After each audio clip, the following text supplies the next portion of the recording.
제가 블랙매직 카메라를 들고 나왔습니다. 장비에 관심 많으신 분들은 아마 한 번쯤 들어보셨을 거예요. 이게 시네마 카메라인데 유튜브 그냥 일반적인 1인 미디어 유튜버 하시는 분들도 쓸만한 건지, 블랙매직에서 나오는 카메라들은 제가 지금까지 BMMCC, BMPC 4K, BMPCC 6K 그리고 BMPCC 4K, 이거는 2대째예요 사실. 작년에 이거를 신품으로 구매를 해서 사용을 하다가 6K를 써보려고 팔았는데, 사실 6K는 그 후에 구매를 했지만은 좀 마음에 안 들었어요. 그래서 다시 제가 중고로 BMPCC 4K 카메라를 다시 구입했습니다. 가장 중요한 사실, 이 카메라 본체 플러스 요 렌즈까지 합쳐서 얼마쯤 할 것 같아요? 90만 원입니다. 신품 기준으로 90만 원의 카메라는 사실 선택의 폭이 넓지 않습니다. 뭐 바디 하나 사기에도 빠듯하고 렌즈까지 좋은 거 욕심내면은 뭐 말도 안 되는 금액이죠. 그런데 이거는 두 개가 합쳐서 90만 원.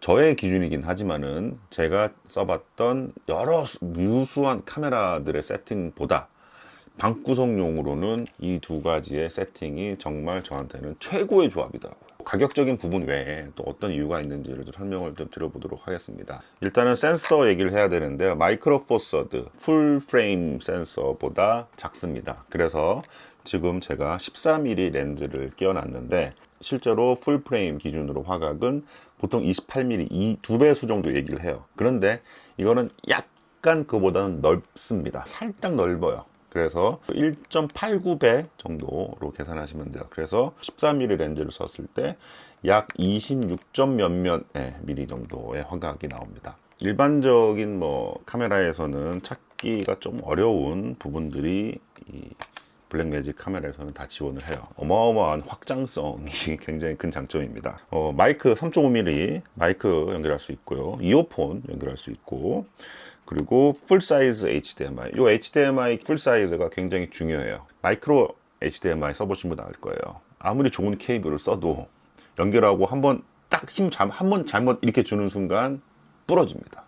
어떨 때는 정말 한 번 쓰고 부러져 버려요. 그래서 이 풀사이즈 HDMI 커넥터가 있는 것만으로도 굉장히 좋은 장점이고, 캐논 LP-E6 배터리를 쓰는데 근데 녹화 시간이 별로 길지가 않습니다. 한 30분 정도밖에 안 되는 것 같아요. 저 같은 경우에는 배터리가 아무리 오래 가든 카메라를 쓴다고 할지언정, 워낙 저는 방구석에서 영상을 찍을 때 녹화 시간이 길어요. 그렇기 때문에 항상 저는 외장 전원을 쓰거든요. 어떤 카메라를 쓰든 간에. 그런 카메라 같은 경우에는 외장 전원을 쓰기 위한 뭐 더미 배터리를 써야 된다든지 하여튼 여러 가지 좀 추가적인 액세서리가 필요합니다. 하지만 이 카메라는 여기에 12V 입력 단자가 딱 그냥 있어요.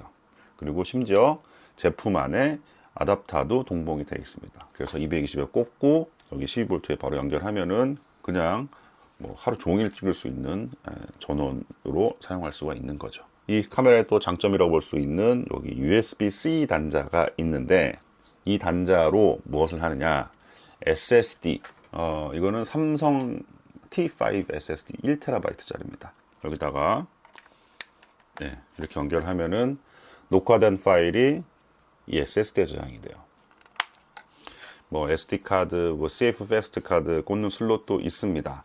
그런데 이 카메라로 영상을 찍으면은 일반적인 뭐 H.264, 265 그런 압축 포맷이 아니고 조금 압축이 덜 된 포맷으로 녹화를 해요. 이런 SD 카드로는 감당이 안 됩니다, 사실. 실제로 보통 64GB 정도 된 SD 카드 꼽으면은 보통 카메라 4K로 찍으면은 최소한 뭐 1시간 정도는 가요. 그런데 이거는 64기가 꽂고 좀 세팅 좀 고 세팅으로 해서 찍으면은 뭐 10몇 분도 안 돼요.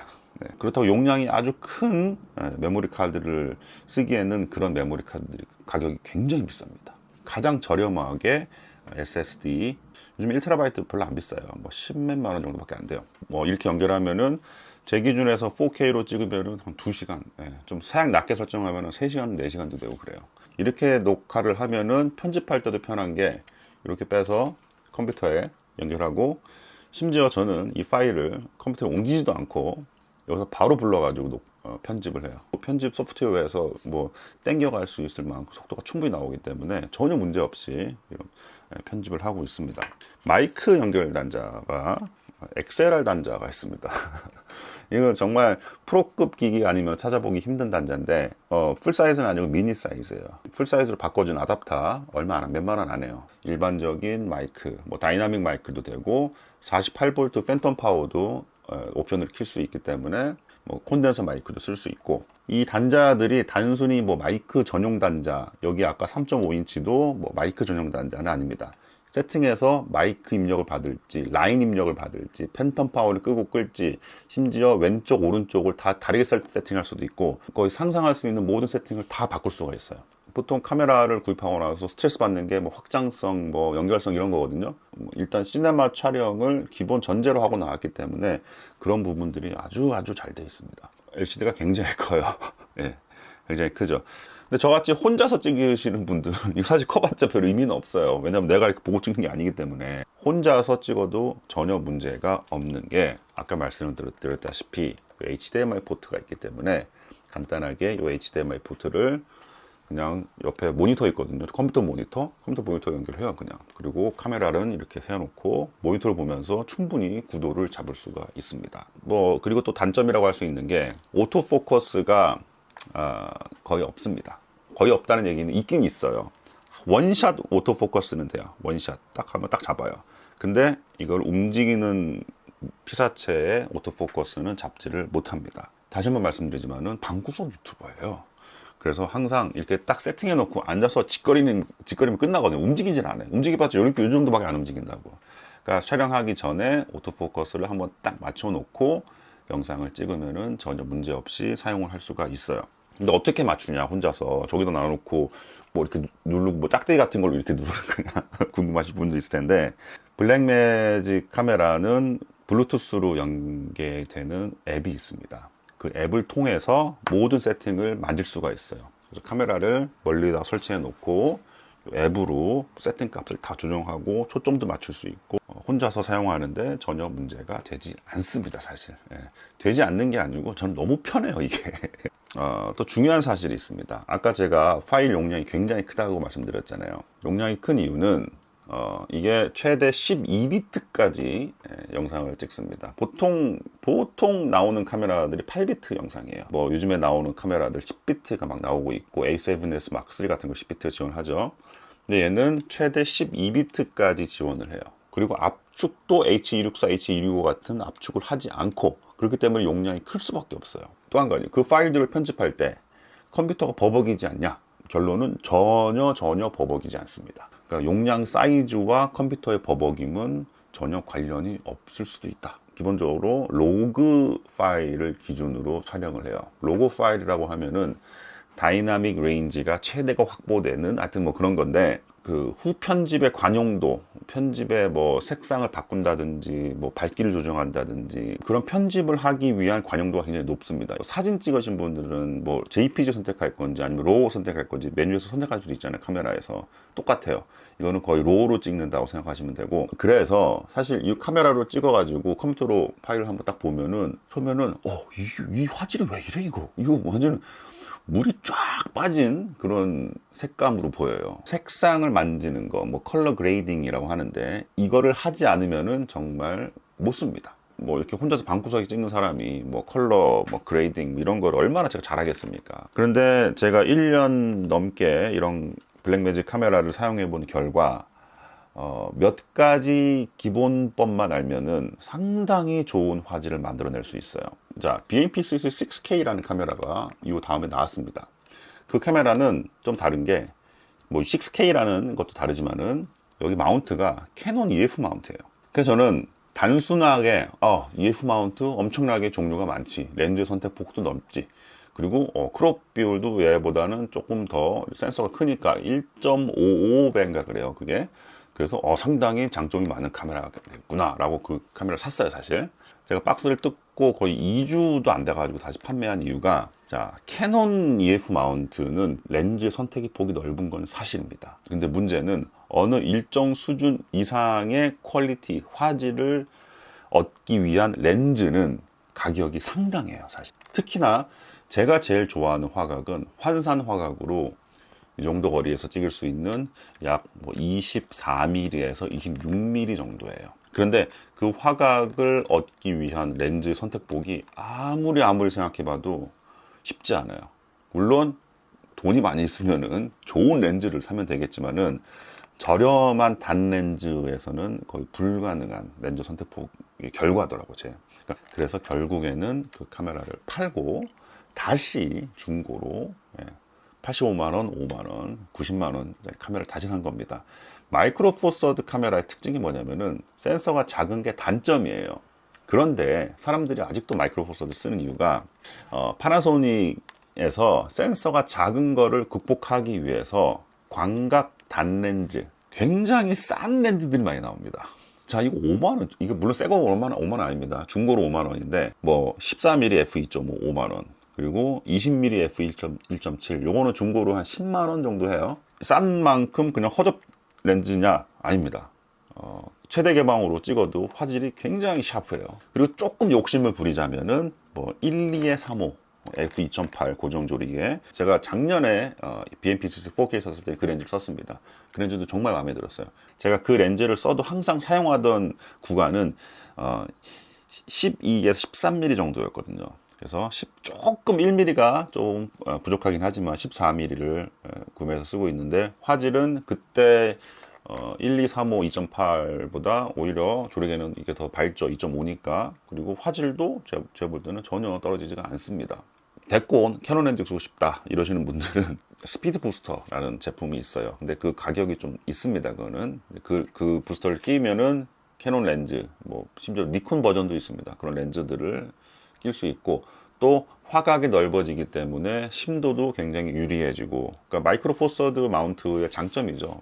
여러 가지 조합이 가능해요. 다른 렌즈들의 이종 교배라고 하죠. 소개는 여기까지 하고요. 실제로 요로 어떤 화질이 나오는지, 그리고 제가 어떻게 컬러 그레이딩을 해서 써먹고 있는지를 간단하게 보여드리도록 하겠습니다. 지금 BMP-CC 4K 카메라를 세팅을 했습니다. 외장 전원, 그리고 SSD 연결되어 있고 HDMI를 통해서 제 모니터로 이렇게 송출이 되고 있어요. 그러니까 뭐 후면 LCD가 돌아가지 않아도 이런 더 큰 모니터로 이렇게 보면은 전혀 문제가 없습니다. 근데 이제 이 상태에서 어떻게 컨트롤을 하느냐? 카메라를 연결됐습니다. 여기서 다 세팅이 대부분 가능합니다. 근데 가장 많이 쓰는 세팅은 초점 버튼이에요. 초점 버튼을 눌러볼게요. 네, 이렇게 초점을 굉장히 쉽게 맞출 수가 있습니다. 네, 그리고 녹화를 여기서 이렇게 누르면은 녹화가 시작이 돼요. 자, 그래서 지금 BMP-CC 4K 카메라, 그리고 14mm f2.5 단렌즈 5만원짜리 렌즈로 녹화를 하고 있습니다. 세팅은 단렌즈 같은 경우는 지금 조리개를 끝까지 연 상태고요. 29.97 fps의 셔터는 180도, 딱 기본 세팅입니다. 지금 컬러 그레이딩을 하기 전이에요. 그래서 화질이 굉장히 무슨 뭐라고 해야 되나, 그냥 뿌연해야 되나, 무슨 녹내장 걸린 것처럼 뿌렇게 보일 거예요. 자, 요거 그레이 카드라고 그러죠. 화이트 밸런스를 맞추는 카드인데, 요게 굉장히 중요하더라고, 제가 써보니까. 물론 오토 밸런스로 하기도 합니다만은 정확하게 예쁜 색감을, 깨끗한 색감을 만들어내기 위해서는 이렇게 하얀색보다 많이 쓰는데, 하얀색을 한번 이렇게 노출을 시켜줘요. 이렇게 보여줍니다. 편집할 때 이걸 기준으로 제가 장면 거기 때문에, 자, 제가 하는 그레이딩을 설명을 드리면은, 자, 이 하얀 점을 가지고 찍어서 화이트 밸런스를 파이널 컷에서 맞춰요. 그 후에 약간 기호에 맞게 밝기를 조금 조절을 해줍니다. 블랙매직에서 제공하는 럿라고 하는 룩업 테이블이죠. 럿 중에 제가 마음에 드는 럿이 하나 있어요. 영화 같은 질감을 내주는 럿은 아닌데 굉장히 생동감 있게 만들어주는 럿인 것 같더라고요. 그래서 그 럿을 적용을 하고, 그래서 저는 블랙매직 카메라를 이렇게 활용을 하고 있습니다. 요즘에 카메라 기본적으로 미러리스 중국기 이상 하면 100만원 넘어가고 렌즈까지 하면 200, 300 금방이에요. 그런 카메라에서도 찾기 힘든 장점이 굉장히 뚜렷한 카메라가 블랙매직 4K 카메라입니다. 제가 말씀드린 바디 85의 렌즈 5가 새 거 가격은 아닙니다. 하지만은 중고가 잘 나와요. 이 가격대에. 근데 보통 이 카메라를 쓰시는 분들이 케이지, 손잡이 이런 액세서리를 굉장히 많이 다신 분들이 많아요. 그러니까 그런 거에서 같이 판매하시는 분들은 조금 가격대를 높게 받으실 수 있는데 저처럼 그냥 딱 알맹이만 파시는 분들도 있습니다. 100만 원을 넘지 않는 예산 내에서 최고의 확장성을 관심을 두고 컬러 그레이딩을 하면은 그 누구 부럽지 않은 화질의 결과물을 얻을 수 있다. 그런 것이 블랙매직 카메라, 특히 중고 카메라의 장점이 아닌가 싶습니다. 밖에 나가서 찍으시는 분들도 있지만은 딱 세팅해 놓고 찍으시는 분들한테는 여러 가지 카메라들 중에 굉장히 좋은 선택지이지 않을까라는 생각에서 이렇게 간단하게 소개 영상을 찍어봤습니다. 다음번에는 이 카메라 한번 리뷰해 볼게요. 렌즈 포함 바디 35만 원. 이 카메라 정말 강추입니다. 강추. 다른 카메라가 갖고 있는 단점들이 굉장히 많이 보완이 되는 카메라여가지고 어쨌든 다음번에 뵙겠습니다. 감사합니다.